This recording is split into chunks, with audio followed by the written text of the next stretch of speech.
Hi, it's Paul Feuerstein here, Technology Editor of Dentistry Today, and my great pleasure to be with Bob Gregg. Dr. Dawn Gregg, how are you?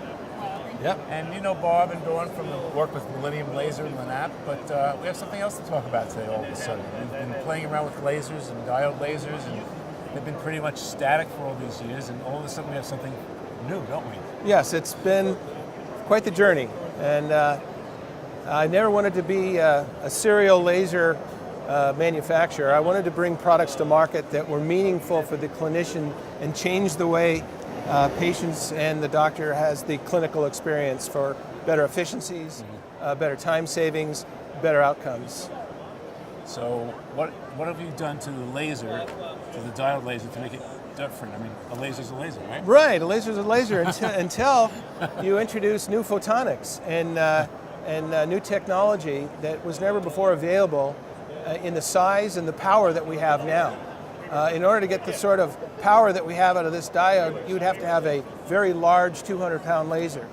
So what we've done is combine 3 separate wavelengths, and we can combine those wavelengths, or we can fire them individually. Wait. What did you just say? We have 3 separate wavelengths. Separate wavelengths in Yes. one laser. In one laser, Okay. in one diode, and we can fire them sequentially, or we can fire them simultaneously. And why would you want to fire something simultaneously?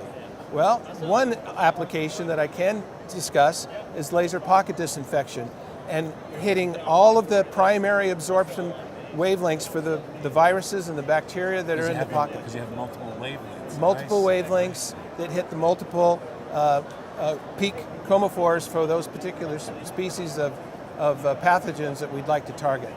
But you could use also one wavelength as your choice wavelength for that particular procedure too. You could also use one wavelength for, say, non-contact vaporization of tissue, like a CO2. It's very unique. Another wavelength for your conventional incising and hot glass effect, like you would do, and you'd expect the same kind of wound healing for those that have used hot glass laser fibers before. I need to ask, do we need a lot of training to make this thing work? No. This is a product that, unlike the Paralaser V7 for Lenap, doesn't require 5 days of training. Okay, it'll be a DVD just sort of an experience with an online course.